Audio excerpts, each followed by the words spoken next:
परम सच्चिदानंद घन आनंद समुद्र, प्रेम समुद्र, ज्ञान वैराग्य भक्ति ऐश्वर्य अनंत शक्तियों के स्वामी प्रभु श्री कृष्णचंद्र अर्जुन जी को निमित्त बनाकर ऐसे अमृतमय उपदेश कर रहे हैं, जिनको हम श्रद्धा विश्वास पूर्वक श्रवण करें, महत्व बुद्धि रखकर मनन करें और अपने जीवन में उतारें। प्रभु की एक एक वचन सत्य है, क्योंकि प्रभु सच्चिदानंद है। हमारा स्वरूप उसी सत्य का है, पर हमारा जो बंधन है वो असत को अपना स्वरूप मान लेने से, ये हमारी तरफ से गलती है। इसीलिए भगवान उपदेश करके हमको समझा रहे हैं कि आपको ये स्वयं गलती सुधारनी है। उपदेश हमारा, सामर्थ्य हमारी, अनुग्रह हमारी, पर तुम्हें स्वीकृति करनी है। जो तुमने असत को पकड़ रखा है, इसे तुम्हें छोड़ना है। और हमें भ्रम ऐसा हो गया कि इसे छोड़ दिया तो मर जाएंगे, और सच्ची बात इसे छोड़ दो तो अमर हो जाओगे। हमारा चित्त, हमारा मन सदैव इसी असत में विचरता रहता है।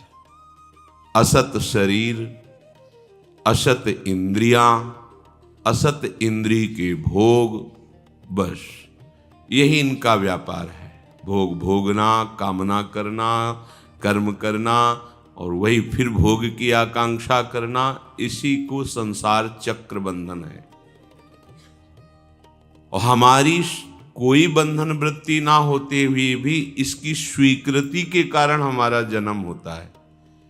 इसी स्वीकृति के कारण हम महान दुख भोगते हैं। इसी स्वीकृति के कारण ही हमारा मरण होता है। यद्यपि ना हमारा जन्म है ना हमारा मरण है, ऐसा स्वरूप है।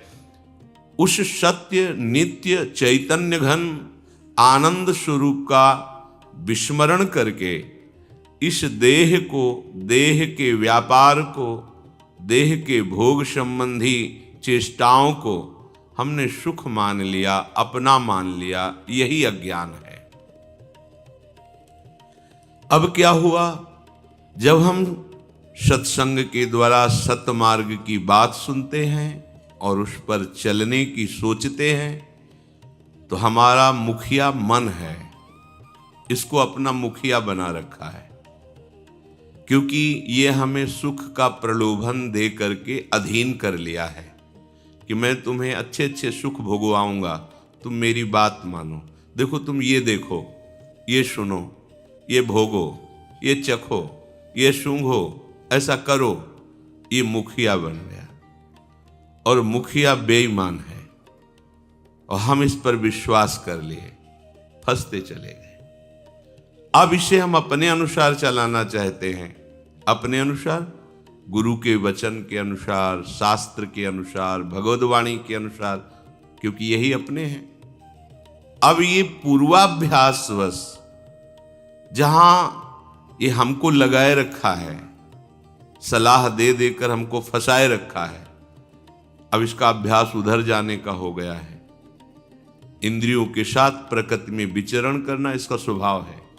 मनः खष्टानि इंद्रियाणि प्रकृति स्थानि कर्षति। अब इसके स्वभाव, इसके प्रभाव में जो हम बंध गए, बस इसी बंधन का काटना मोक्ष है। ये बड़ा कठिन है। अर्जुन जी प्रभु से कह रहे हैं, चंचलम ही मनः कृष्ण प्रमाथि बलवत् दृढ़म तस्याहं निग्रहं मन्ये वायुरिवु दुष्करम। हे कृष्ण, ये मन बड़ा चंचल है, ये कहीं टिकता नहीं है, भागा घूम रहा है।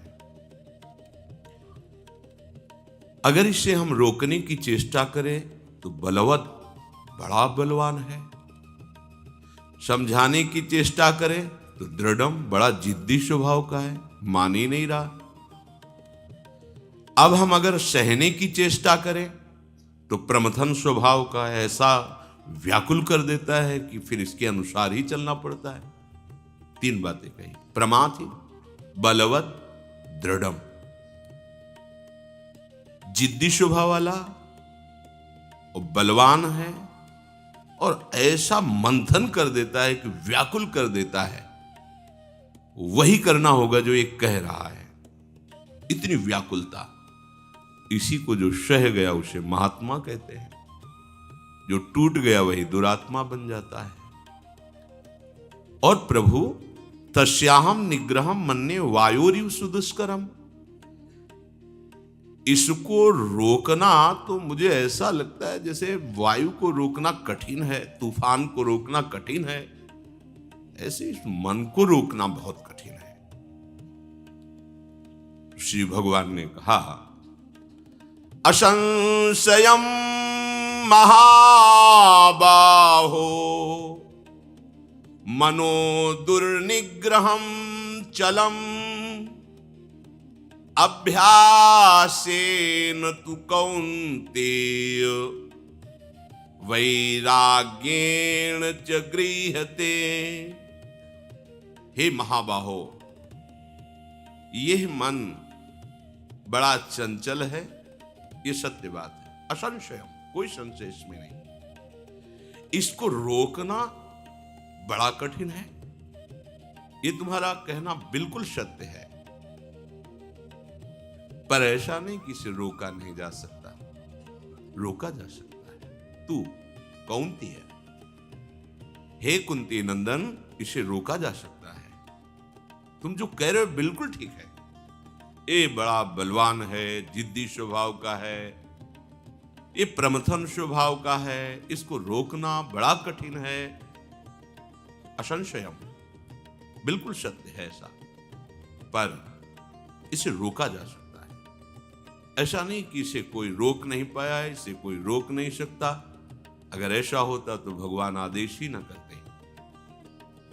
भगवान उसकी सामर्थ्य को जानते हैं, इसलिए कहते तुमने जो बात कही प्रायः ऐसा ही सबको अनुभव में आता है, परंतु ऐसा नहीं है कि इसे रोका नहीं जा सकता। हे कुंती नंदन, रोका जा सकता है। तो कैसे रोका जा सकता है? बोले अभ्यासेन च वैराग्य, अभ्यास के द्वारा, वैराग्य के द्वारा इसको पूर्ण रूप से वश में किया जा सकता है।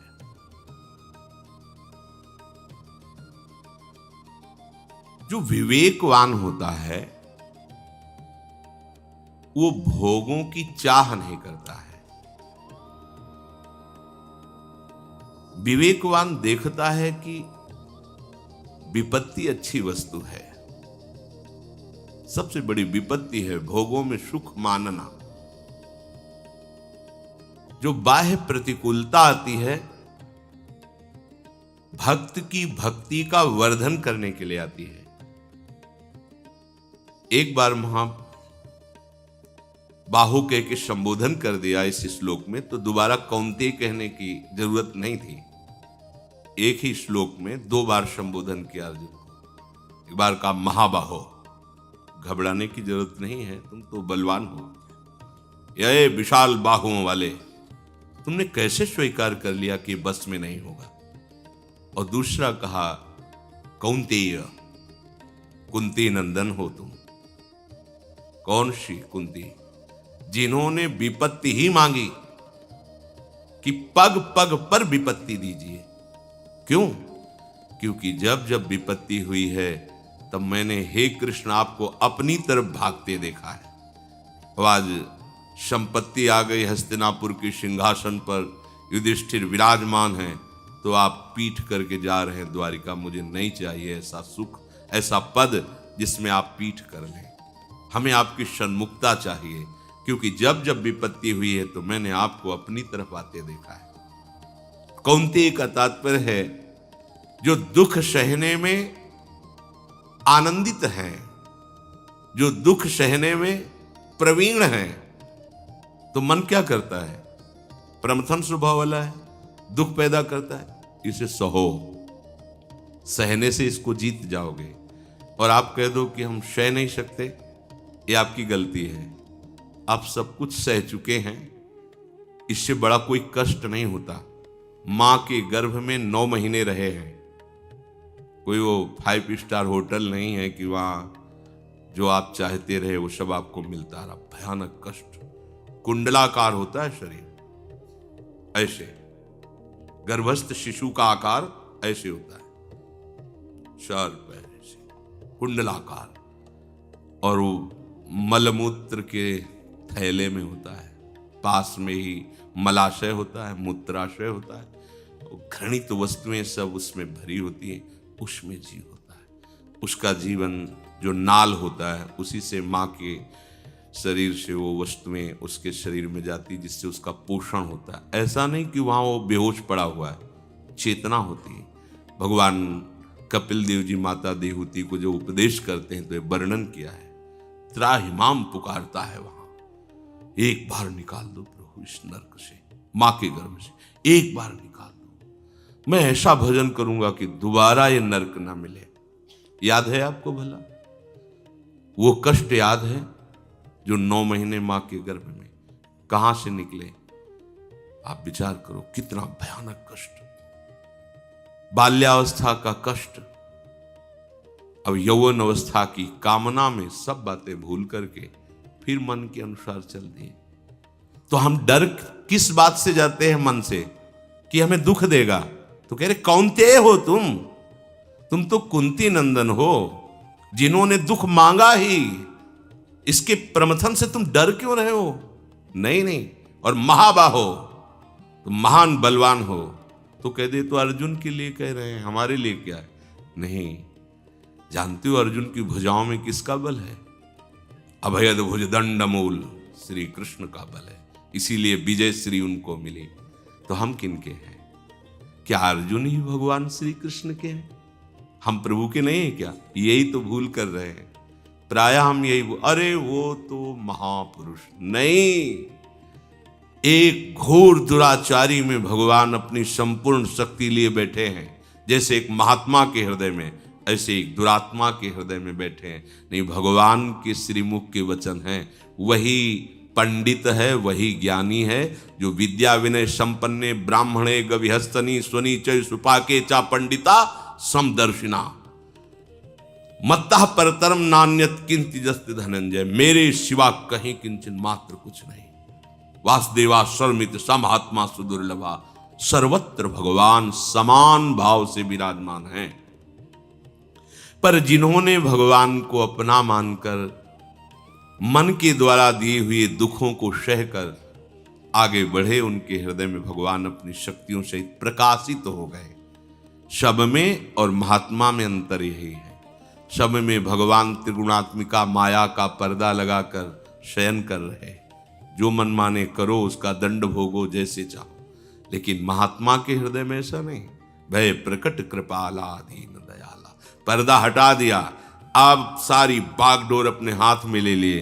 अब वही होगा जो प्रभु चाह रहे हैं। अब उसकी चाह खत्म हो गई, अपनी चाह प्रभु की चाह में मिला दी, अब उसकी चाह प्रभु की चाह हो गई, खत्म संसार चक्र। जब हम सत्संग के द्वारा सत्मार्ग की बात सुनते हैं